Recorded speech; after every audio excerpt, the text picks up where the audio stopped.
Olá pessoal do primeiro ano, que é o professor Thiago Souza, para darmos prosseguimento nas nossas aulas de física, né? Estou dando aqui o meu olá oficial, desejando mais uma vez saúde para vocês,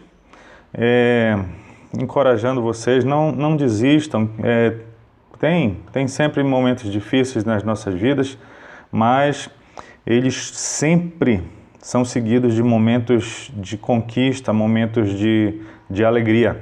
Essa é a verdade, é o que eu tenho vivido, né? Então, pode confiar que essa é a realidade. Tá bem? Então, força, porque você tem essa força. Você está aqui primeiro ano, né? Porque você é uma pessoa de determinação, por mais que você ache que não, tá bem? Bom, aqui em cinemática, podemos dizer que é o fim do fim mesmo.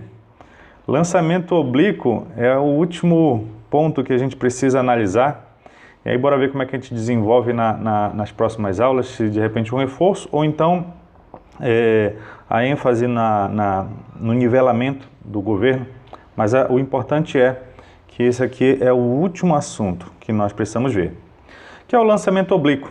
Bora então começar, para logo nos inteirarmos o que acontece aqui. Olha só que interessante, eu trouxe algumas imagens rebuscadas, né, até mesmo do nosso livro didático. Espero que você esteja com ele aí. Se não, sempre estou enviando as páginas do nosso livro didático, para que você leia, estude, amplie o conhecimento. Bom, lançamentos, né? Eu acho que a palavra lançamento vem alguma imagem na sua cabeça. E imagina que duas situações, né? Um atleta saltando, o outro também é um salto, só que de snowboard, né? E percebe, são fotos estroboscópicas aqui, que é, no caso, vários flashes seguidos. Eles são sobrepostos.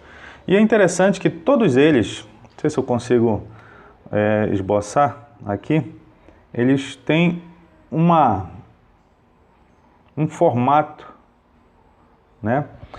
E a gente chama de lançamento oblíquo. Esse nome oblíquo significa que tem uma angulação. Essa de repente seria a ideia, porque a gente já viu o lançamento aqui, só que vertical, ou queda livre. Então agora nós estamos vendo agora não para cima, não vertical, agora com uma inclinação. E todas as vezes aparece esse formato de trajetória, que nós chamamos de trajetória um formato parabólico, ou seja, a trajetória é uma parábola, um arco de parábola. E o lançamento oblíquo, ele tem essa característica, esse formato de trajetória. Eu imagino que você tenha tido algum contato já tenha visto isso, né, percebido. Só que aqui nós vamos traduzir matematicamente para entendermos e de repente até nos beneficiar com o entendimento. Então vamos enunciar o lançamento oblíquo. Eu imagino que você já tentou lançar uma bolinha de papel no cesto, como você está vendo ali a imagem, e logicamente tem várias situações ou tem variantes que você vai percebendo, ou seja, a direção que você joga, a força com que você joga, a distância que você está do cesto de lixo. Então, são essas variantes que nós vamos acrescentar aqui. Olha a informação que nós temos aqui do lançamento oblíquo. Um corpo lançado obliquamente nas proximidades da superfície terrestre percorre uma trajetória de formato parabólico. Ali você está vendo só uma parte do arco, né, parabólico, certo? Muito bem, mas como é que seria isso? Já que tem tantas variantes, como é que a gente pode enunciar? Então esse aqui seria o formato genérico da nossa situação. Então nós temos um móvel, está vendo aquela velocidade V0 inclinada com um ângulo θ? Uma informação que nós podemos, a segunda na verdade aqui, terceira que eu já falei de parábola, Mas você viu a informação que foi colocada na tela anterior, de que isso acontece nas proximidades da Terra. Isso tem a ver com a questão da gravidade, tá? Na verdade, todos os movimentos que a gente está vendo é nas proximidades da Terra, porque à medida que a gente vai subindo, essa gravidade vai alterando o valor. Mas outra coisa que a gente precisa considerar é a resistência do ar. Em todos os nossos estudos aqui na cinemática, nós desconsideramos a resistência do ar. Tá? Então, alguma coisa que frearia, né, o móvel, aqui nós não consideramos, tá? Cuidado com isso. Só que essa resistência nós vamos usar só no segundo semestre, em dinâmica. Tudo bem, olha só o que nós temos. Então, aquela velocidade V0, tá vendo? Inclinada com o ângulo θ, essa velocidade, né, ela vai ter necessariamente as suas composições. Né? Nós podemos decompor essa velocidade, que é bem melhor. E aí a gente vai começando a fazer ligação com a aula anterior, que é a composição de movimentos. Olha só o que acontece. Bom, a gente viu que esse V0 x, essa componente horizontal, deixa eu tirar aqui a setinha, porque agora eu vou calcular, é o módulo dela. Vai ser, não sei se você lembra, né? Vai ser V0, por que eu mudei o formato do V? Vezes, o V0x seria o cateto adjacente, certo? Então aqui seria V0 cosseno de θ. Enquanto que essa componente V0y, ou seja, a horizontal, se eu for rebater, ela vai vir para cá, para frente do ângulo. É o cateto oposto. Então, o V0y vai ser V0 vezes seno. Você tem que só fazer essa análise, tá? Isso aqui a gente já viu há 4 aulas atrás, acho que até mais, mais aula para trás, tá? De decomposição de um vetor. Isso aqui vai ser importante aqui. Agora, o que é importante a gente perceber? Já que nós decompomos em duas velocidades, nós podemos analisar esses movimentos separados agora. Ó, nessa direção horizontal, ele se mostra um movimento uniforme, porque essa velocidade é constante, correto? Isso é a marca principal do movimento uniforme. Então, na horizontal,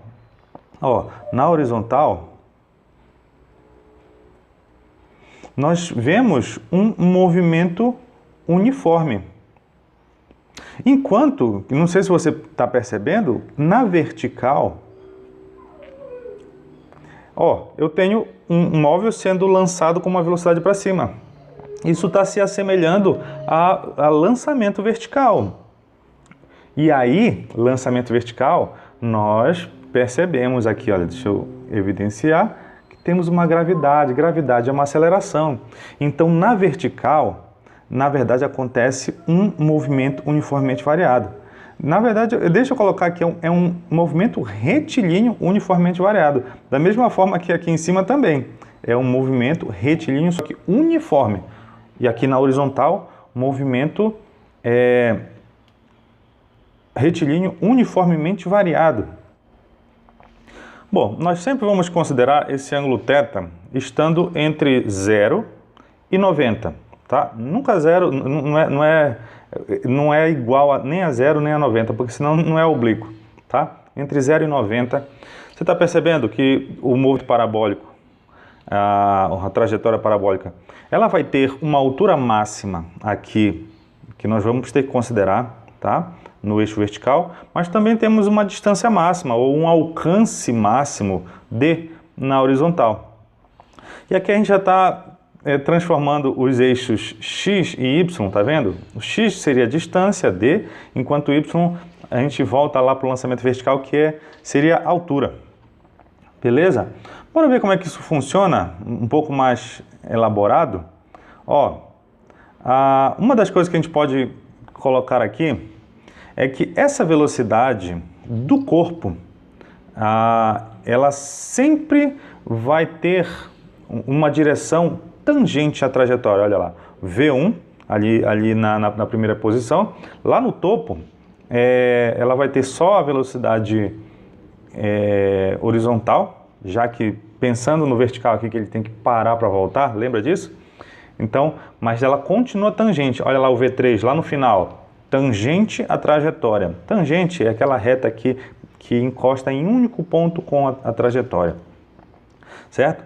Então, essa ideia de que a velocidade resultante ela sempre está tangente, e logicamente por causa disso que a gente acaba decompondo as forças, mas depois a gente vai ver direitinho essa composição, essa resultante. Vamos separar então esses dois movimentos, considerando simplesmente o movimento na direção horizontal. Olha lá, então imagina que passem tempos t fixos e constantes, tipo assim, 1 segundo, 2 segundos, por exemplo, ou então 5 segundos, 10, sempre o mesmo intervalo, tá percebendo? Se nós tivermos uma iluminação vindo de cima, vertical, o que nós vamos conferir é que a sombra daquele móvel, ele sempre vai percorrer deslocamentos iguais, em tempos iguais. Muito bom, então isso significa, né, confirmando que no eixo horizontal, perdão, nós temos um movimento uniforme, o que nós podemos então fazer? Todas as equações de movimento uniforme vão valer para cá, tipo a equação horária do movimento, que no caso, bom, lá para nós, isso seria S mais S0 mais VT. Para nós aqui, seria X? Pode ser. X igual a 1x0 mais Vx, né? Seria a decomposição, vezes T. Tá? Vx vezes T. É o que a gente pode utilizar aqui nesse movimento horizontal. Que eu acho que é o que vamos precisar aqui. Bom, sem esquecer que você sabe que esse Vx vai ser V0 cosseno, tá certo? Como normalmente a gente vai considerar o x0 sendo zero, porque ele vai sair de uma origem, então a gente acaba reduzindo isso a Vxt. Beleza? Então, não esqueça disso, esse movimento horizontal, ele é movimento retilíneo uniforme, todas as equações, que no caso, essa aqui vai ser a mais utilizada. Já na análise vertical, certo? Se nós tivermos uma iluminação horizontal agora, olha o que vai acontecer com a sombra. Ele vai descrever aquele mesmo comportamento do lançamento horizontal. Então, já que aqui é um movimento retilíneo uniformemente variado, todas as equações de movimento retilíneo uniformemente variado, de MOVE, né?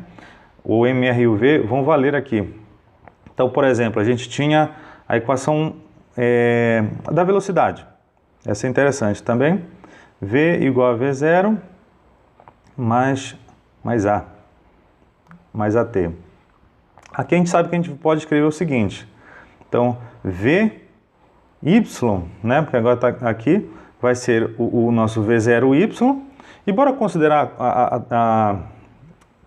a orientação positiva para cima, então aqui vai ficar menos GT.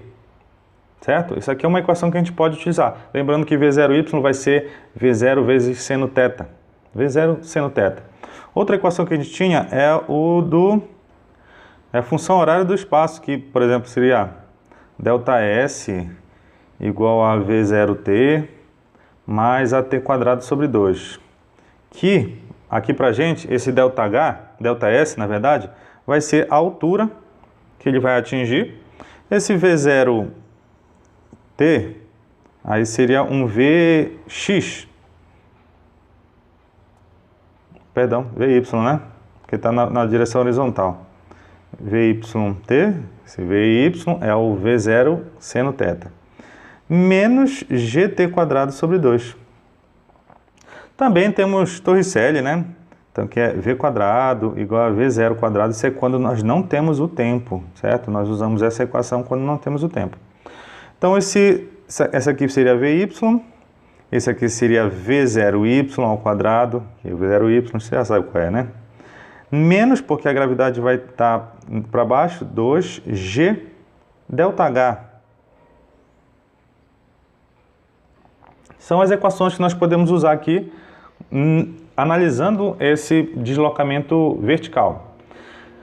Esses dois movimentos, a composição deles vai dar o lançamento oblíquo ou parabólico. Beleza, então dentro disso nós temos duas análises para fazer, que no caso é o